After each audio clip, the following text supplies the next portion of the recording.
करना है तो पहला काम आपने ये करना है कि एक चैनल है अस्सर यकूब आर्ट्स। तो वो बंदा मिलियंस में उसके व्यूज होते हैं और वो बहुत देसी स्टाइल में पढ़ाता है।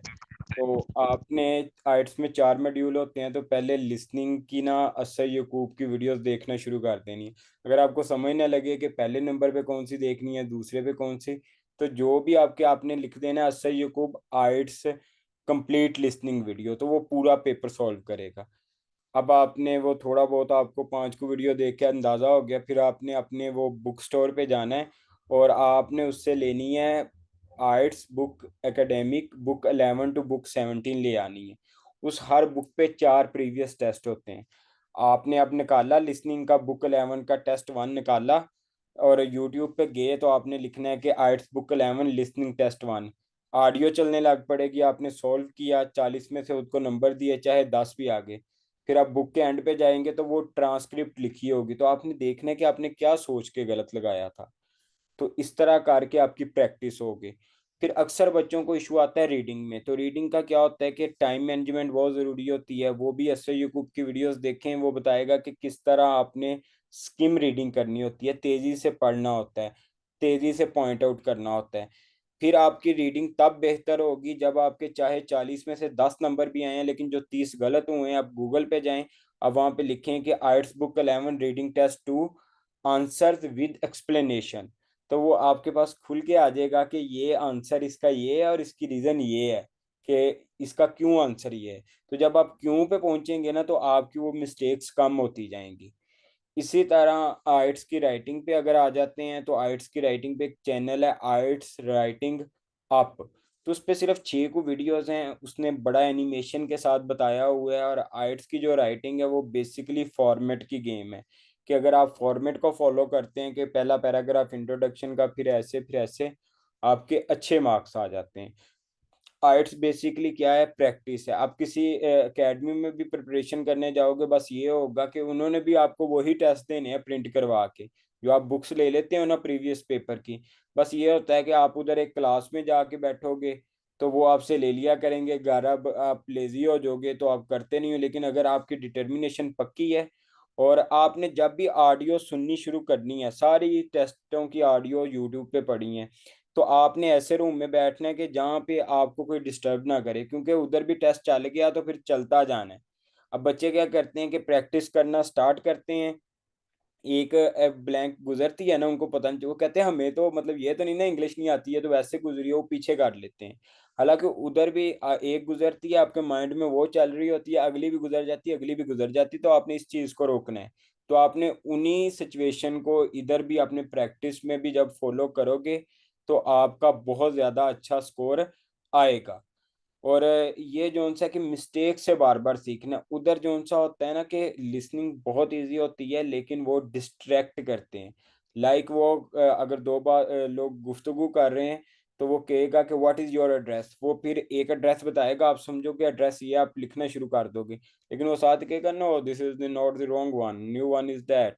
तो मतलब वो डिस्ट्रैक्ट हो गया। अगर आप पूरी तरह सुन नहीं रहे होगे तो आप पहला एड्रेस देख के वो लिखना, ये होते हैं डिस्ट्रैक्टर होते हैं। ठीक है। इसी तरह जो सा स्पीकिंग है, स्पीकिंग में आप कोशिश करना है कि आपने सिंपल वर्ड पहले बोलने आपस में, कि एक लाइन के। जब आप सिंपल को बोलना शुरू कर दोगे ना, तो फिर आप जाओ कंपाउंड की तरफ। और दूसरा क्या करना है कि आपने बहुत जल्दी नहीं बोलना, बहुत धीमे से बोलना है। और स्पीकिंग बेसिकली जो सी है वो आपको बहुत कंफर्टेबल कर लेते हैं, इतनी टफ नहीं होती। स्पीकिंग के आपको जैसे पता होगा, आप वीडियोस निकालें 6 बैंड की, 7 की, 8 की, 9 की, तो आपको अंदाज़ा होता जाएगा कि 9 वाले बैंड में क्या चीज़ें थी और ये 6 वाले में क्या है, 5 वाले में क्या है। तो उनकी मिस्टेक्स का आपको आइडिया हो जाएगा। और आर्ट्स में इतना ज़्यादा जो आप बोलते हो वो मैटर नहीं करता, आप किस अंदाज से बोल रहे हो वो मैटर करता है, कि आप रूल्स को फॉलो कर रहे हो या नहीं कर रहे।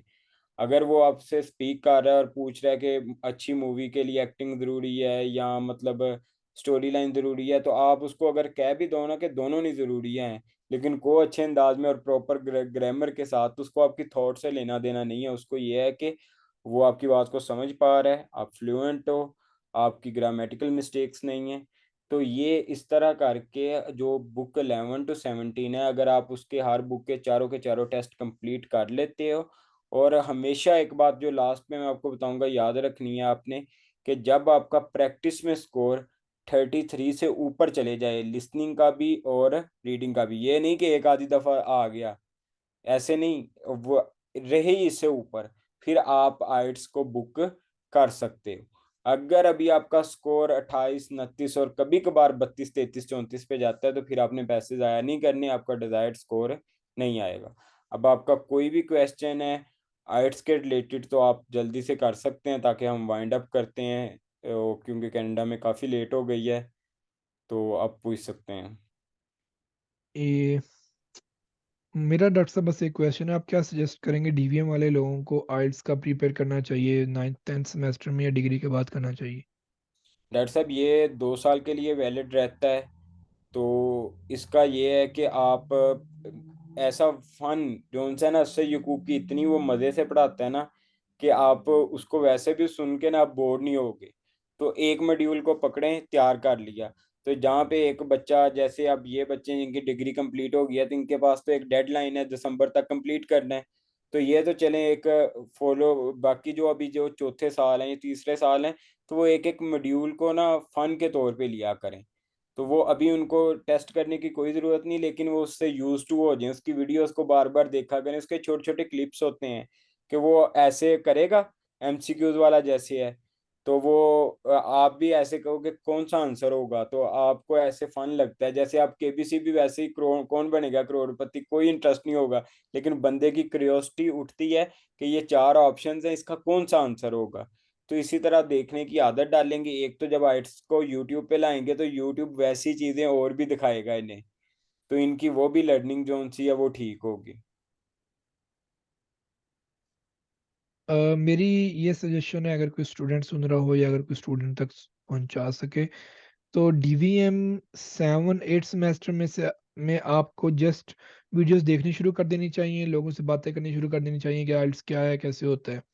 9th सेमेस्टर में प्रॉपर एक्शन लेके उसको प्रिपेयर करें, 10th सेमेस्टर से पहले या 10th सेमेस्टर के दरमियान दरमियान दे दें, ताकि डिग्री एंड होते हुए आपके पास पोटेंशियल अपॉर्चुनिटी हो लोगों को अप्रोच करने की।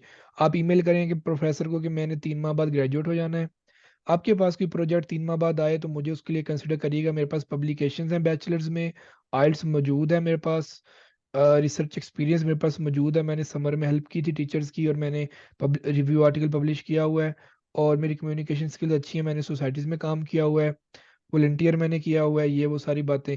जब आप उसको ये पूरी भेजेंगे तो 2 3 4 5 6 माह में जब भी उसके पास कोई प्रोजेक्ट आने वाला हुआ वो आपको बताएगा। बेनिफिट आपको ये होगा कि आपका जो डिग्री के बाद 1 साल वेस्ट होता है वो बचेगा। मैं ग्रेजुएट हुआ था 2021 सितंबर में, और मुझे अपॉर्चुनिटी मिली थी अप्रैल 2022 में, यानी 8 9 माह बाद जाके मुझे अपॉर्चुनिटी मिली थी। यही अगर, क्योंकि मेरा आइल्स मैंने 2 दफ़ा दिया था, पहली दफ़ा मेरा दिल नहीं किया था देने को, मैं ऐसे ही गंदा गंदा दे आया था, मेरा मतलब मेरी और प्रायोरिटीज बन गई थी, बाद में मेरा दोबारा मूड बना था। तो अगर आपका आइल्स पहले हुआ हो तो आप अच्छा कर सकते हैं।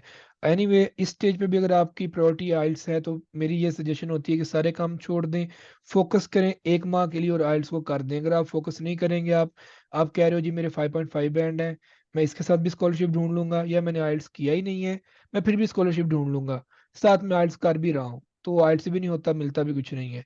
तो पहले एक काम आइल्स का जरूर करें, क्योंकि आइल्स मैंडेटरी है।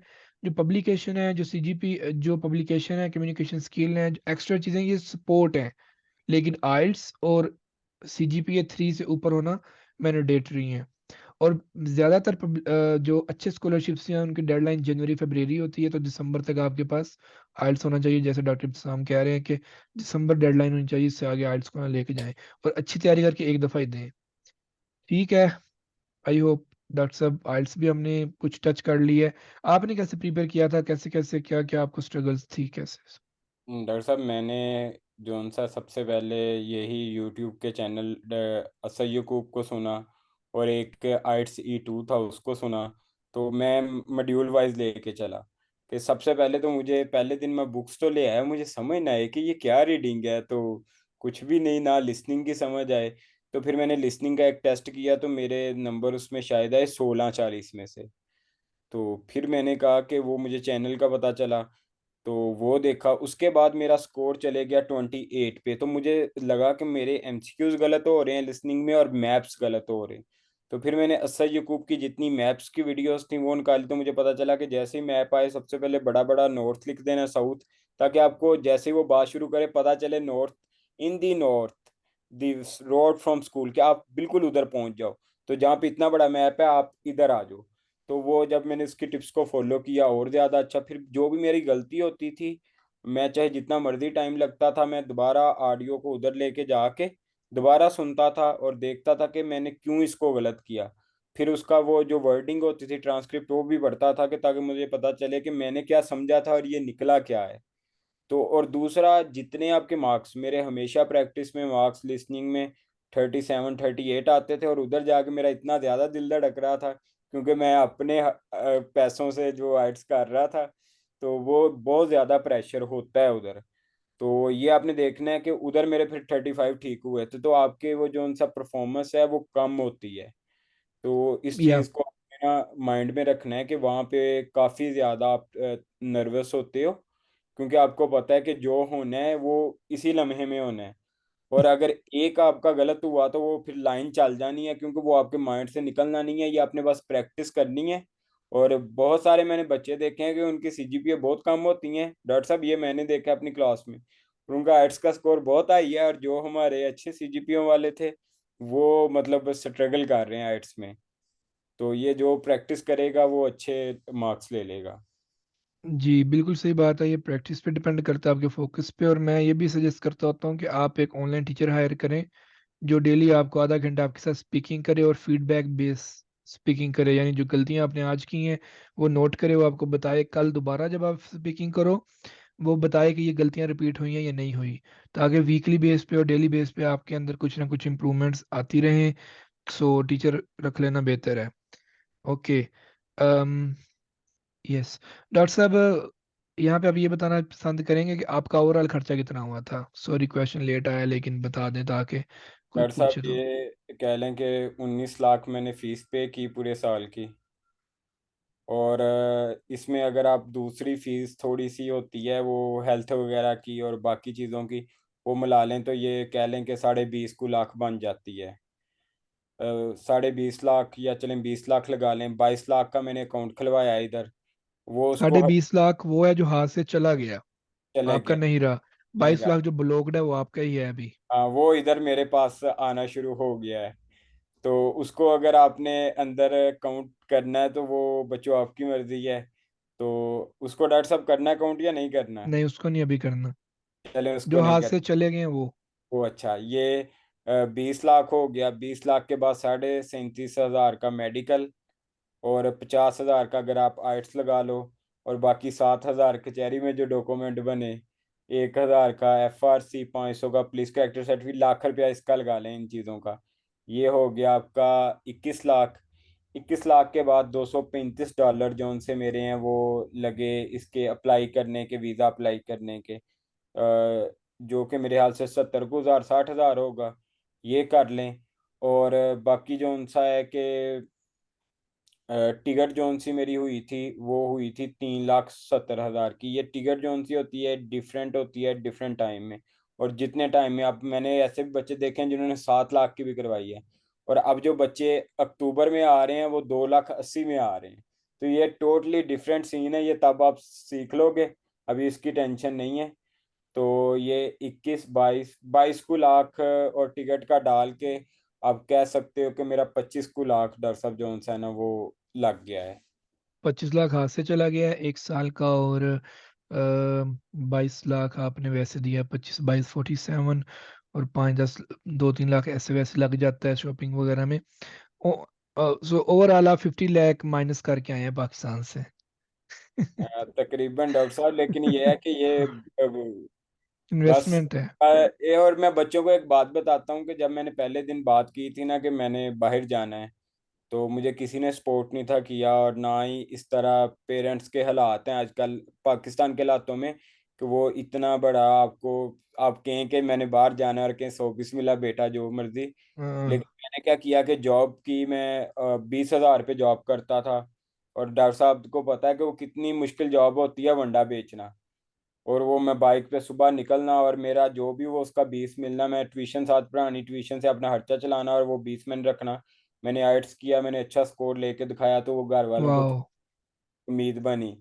उसके बाद मैंने खुद नॉर्वे में अप्लाई किया, फिनलैंड में किया। तो जैसे ही वो एडमिशन मिला तो वो तो बड़े राजी हुए कि उनका पहले भी है हमारा तो ये। तो उन्होंने फिर आउट ऑफ द बॉक्स कभी भी जो उन्होंने कहा ठीक है ये खर्चा कर लेंगे। तो ये है कि आप स्टेप बाय स्टेप सीधा उनको कहोगे ना ये लगना है तो ये होना है, ऐसे नहीं, पहले कुछ आप करके दिखाएंगे तो फिर वो जितना भी मुश्किल हो तो वो करेंगे आपके लिए। जी, मेरी भी सेम स्टोरी है। जब मुझे सुपरवाइजर की ईमेल आई कि तुम्हें 22,500 या मैं तुम्हें 23,500 दे दूंगा, मैंने यूनिवर्सिटी की फीस चेक की, फीस मेरी बन रही थी 20,000। मैंने उसको ईमेल की, जो ये 3500 बच रहा है पूरे साल का, इससे क्या बनेगा मेरा, ये कम है, पैसे बढ़ाओ या मैं नहीं आ रहा।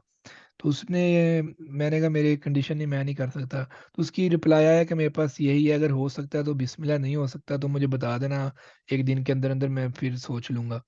मैंने घर बात की, मैंने कहा कि सिर्फ 15 लाख रुपया चाहिए ब्लॉक्ड अकाउंट का और हो जाएगा काम।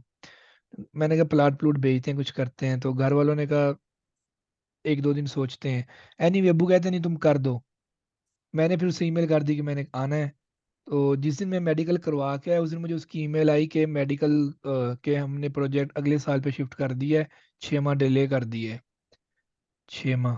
मैंने कहा ठीक हो गया। तो अब 6 माह में अल्लाह ताला ने वो विंडो दी, हमने बैंक स्टेटमेंट भी डेवलप कर दी, पैसे भी इकट्ठे कर दिए, सब कुछ हो गया। कोई भी चीज़ सेल नहीं की, कुछ भी नहीं किया। मेरे को कभी भी कहते भी हैं कि तू तो प्लाट बेचने लगा थी, मैं उदा ही करते नहीं। ऐसे तो ही कहने है। का मतलब ये है कि जब आप उन्हें बताते हो ना कि मुझे स्कॉलरशिप सपोज 1 करोड़ मिल रहा है और मुझे सिर्फ 22 से 25 लाख लगाना है, वो भी अपने लिए, अपनी हम्म। ब्लॉक्ड पैसे ब्लॉक्ड करने हैं कि मैं खुद सेफ रहूं, यूज हम्म। करूं उनको, यूज ना करूं मेरी मर्जी है। जिस मुझे ब्लॉक करने हैं एक दफा रिक्वायरमेंट। हाँ, एक और बात मुझे याद बताने का याद भूल गया। अगर आप नॉन एसडीएस में अप्लाई करते हैं और साथ स्कॉलरशिप लगा देते हैं कि मेरे पास स्कॉलरशिप है और ये मेरे एक्सपेंस भी कवर करेगा, सब कुछ कवर करेगा, देन 50% चांसेस होते हैं कि आपको कुछ भी कैनेडा के लिए शो करने की जरूरत नहीं है, बट 50%। और ऊपर वाले 50% पूरे करने के लिए गेन आपको कम से कम 50-60 लाख रुपया या 40 लाख लोग, सॉरी, पाकिस्तान में शो करना पड़ता है। वो दो तरीके हैं। पहला तरीका है, किसी कंसल्टेंट को 4 लाख रुपया दें तो वो 40 लाख रुपए की बैंक स्टेटमेंट आपके नाम बना देगा, बैंक में आपके नाम पे पैसे जमा करवाएगा, म्यूचुअल अकाउंट बना के। या आप फिर किसी भी रिलेटिव से 5 लाख पकड़ें, किसी से 6 लाख पकड़ें, उसे अपने अकाउंट में डाल लें। फिर साथ एक डॉक्यूमेंट बनाएं कि आपके अब्बू ने कार सेल की है या आपके अब्बू ने इस महीने जमीन का ठेका लिया है। तो ये आपकी बैंक स्टेटमेंट है। तो इस तरह पैसे आपके इस मुल्क में नहीं आएंगे, लेकिन वो कैटेगरी नॉन एसडीएस होगी जो 10 दिन से लेके 100 दिन लग सकते हैं आपके स्कॉलर वीज़ा आने में। एनीवे मतलब अपॉर्चुनिटीज़ हैं, बट आपको lot of research, lot of communication आपको पहले चाहिए, को बातें पता होंगी, यही ऑप्शंस हैं, ताकि जब अपॉर्चुनिटी मिले तो आप दिल ना हारें, हौसला पैदा करें। एनीवे, बाकी ये पैसे वाली बात की बातें हैं, पहली जो स्टेजेस हैं उनमें मे भी ये हो सकता है आपको स्टाइपेंड इतना बड़ा मिल जाए, स्कॉलरशिप आपको रीजनल मिल जाए कि किसी मतलब कंट्री का नेम हो, जैसे कनाडा का नेम है 1 year graduate scholarship for PhD. अगर वो मिल जाए तो आपको कुछ भी शो करने की जरूरत नहीं है, आपको सीधा उठा लेंगे। ऐसे ही रिस्मस मुंडस है, कॉमनवेल्थ है, वो मिल जाए तो आपको कुछ भी शो करने की जरूरत नहीं है। सो कहने का मतलब ये है कि आप कोशिश करते रहें, कोशिश करते रहें। और ये जो हमारा सेशन था, सॉरी, इसमें हमने बात की थी कोर्स बेस उन लोगों के लिए जिनके पास 40 से लेकर 70 लाख रुपए की गुंजाइश है। इसमें सिर्फ वही बंदे आ सकते हैं जैसे डॉक्टर इब्तिसाम सब आए हैं, और इंशाल्लाह ये 6 माह में ये पैसे बना लेंगे दोबारा, उम्मीद है। ऐसा 6 माह तो नहीं, पर इंशाल्लाह जब 2 सालों के बाद पहली होगा डॉक्टर साहब। एक और चीज़ है कि मेरे प्रोफेसर ने मुझे एक पूरा पेज दिया है ऐसी स्कॉलरशिप्स का जो ड्यूरिंग स्टडी में हासिल कर सकता हूँ।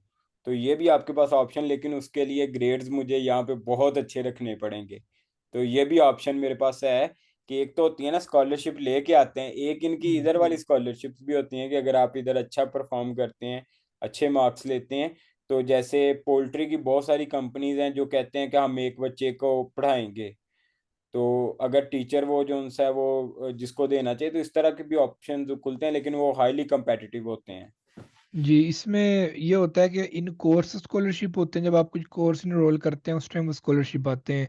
कुछ बुर्सरीज होती हैं जो आपकी फीस माफ करती हैं, नंबर 2। नंबर 3, कुछ कंपनीज होती हैं जिन्होंने स्पेसिफिक फंड किया होता है मुखसिस के, जो बंदा पोल्ट्री में विटामिन पे रिसर्च करेगा उसके लिए ये फंड हम देंगे उसको। फोर्थ होता है जब कोई इनका बिग बिग साइंटिस्ट के नेम के ऊपर इन्होंने स्कॉलरशिप बनाए होते हैं ताकि उनका नेम जिंदा रहे।